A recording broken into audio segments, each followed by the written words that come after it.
Hello and welcome to session 3, the principles of networking. So by the end of this session, you're going to really understand the foundation principles of networking. So how and why we refer people within our network and what that means for you and your career. So let's get started with a worksheet.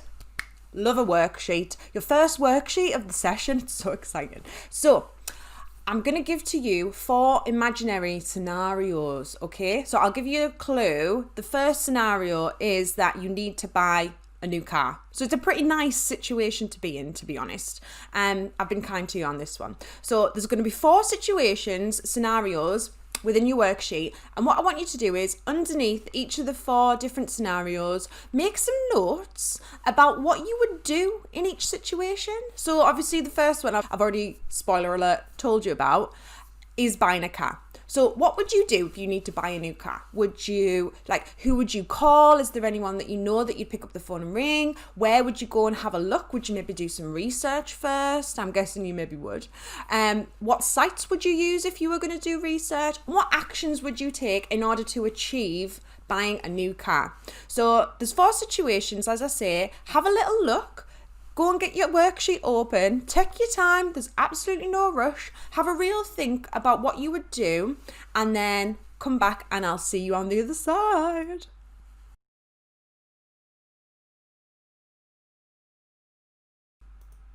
How was your first worksheet? Was it good? I hope you enjoyed it. So, first of many, may I say. Right.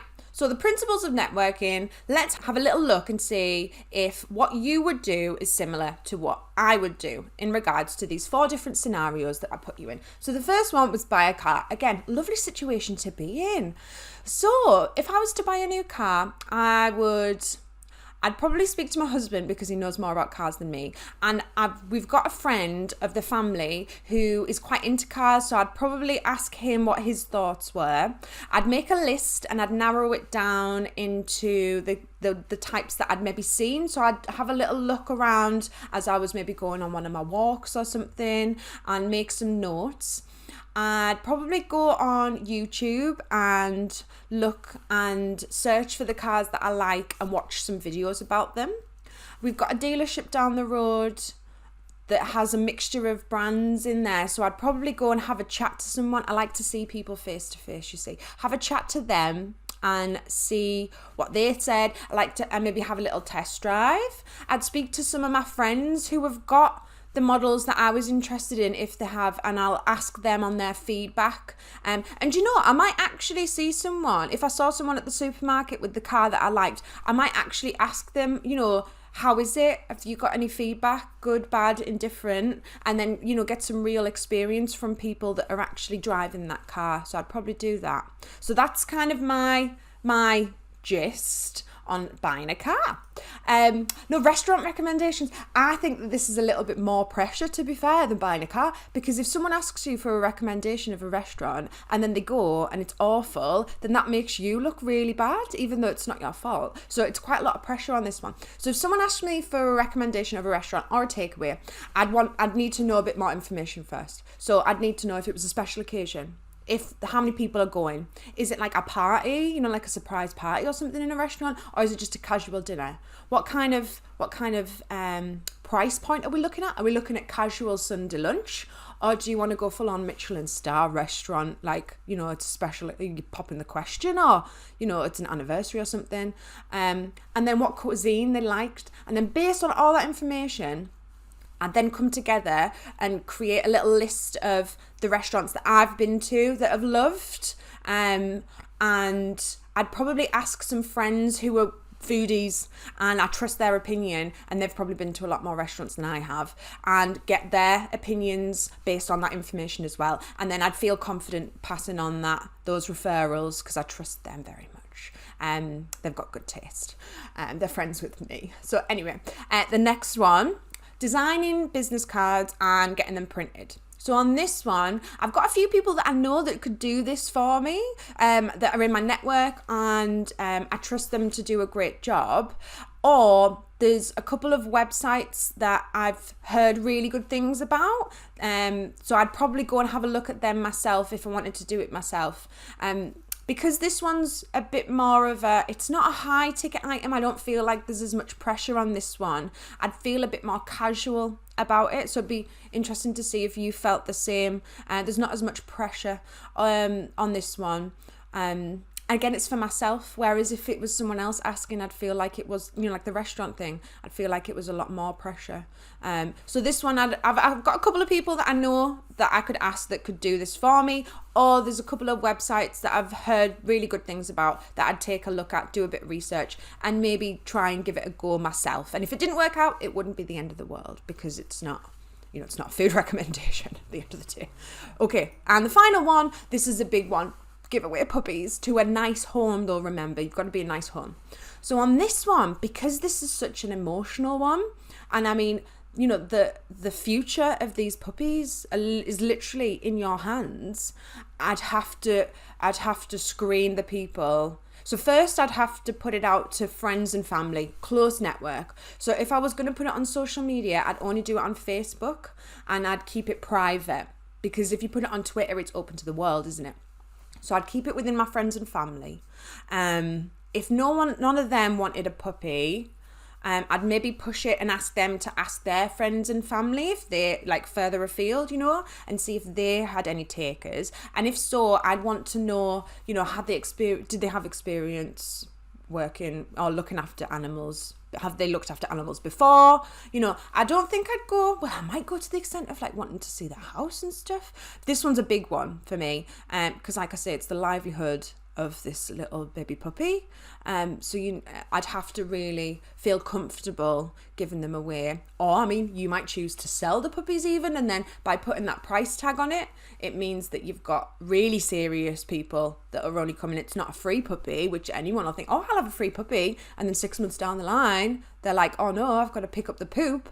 Didn't realise all the work that was involved. And then the poor thing's left. Anyway, I'm getting emotional. So their puppy, that's what I would do. It's very close-knit friends, family, only kind of pass it on to those people that are really new.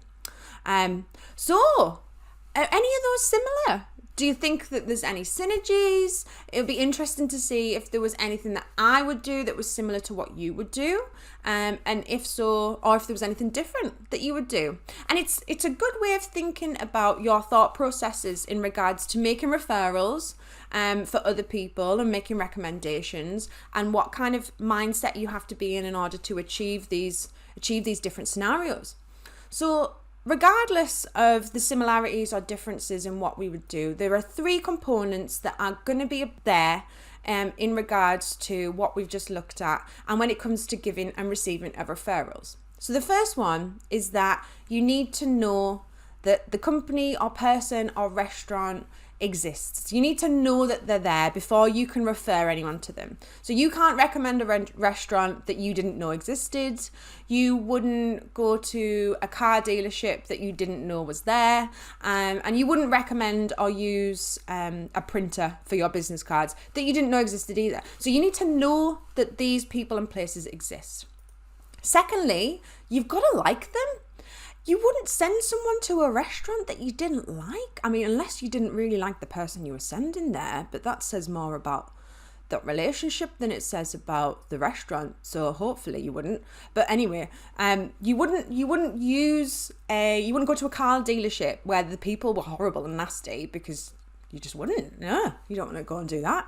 And you wouldn't do business with someone and ask them to design your business cards if you didn't actually like them, if you thought you'd go somewhere else where you did like them. Same in using a website. You wouldn't use a website that you found really difficult to navigate or you didn't like visually and was, just a bit So you have to like the person or the product that you're using or referring. And finally, you've got to trust them. You've got to trust them to do a good job. And this one's really present for me, obviously, in the restaurant thing, but also mostly within giving away puppies. The more emotive the subject is, or the more personal it is, the higher level of trust that needs to be present in order for you to either use them or refer someone else to them. So these are the 3 things that need to exist. And what we need to do is create relationships that are built on know, like, and trust for you, so that you can start getting these referrals, so that people can start recommending you for opportunities, so people can start passing on amazing opportunities and making introductions to you. So that's what we need to do. We need to make sure that people know that you exist and what you're doing, more importantly. Well, it's not more importantly, but you know what I mean. They need to know that you exist and what you're doing, your research, your work, what you're working on, what you're passionate about, and what your plans are and what you're looking to achieve. So they need to know that you're there and what you do. They need to like you as a person, as an individual. They need to really understand and buy into and like the work that you're doing, and they need to trust you in order to refer others to you or make introductions. They need to trust that you're going to be reliable, you're going to deliver on what they say that you're going to deliver, and that you're great at what you do, which, let's be fair, we all know that you are, but that's what we need to make sure that others know as well. So this is what networking is all about. It's building know, like, and trust relationships to enable you to get referrals, get access to new opportunities, and to progress in your career moving forward.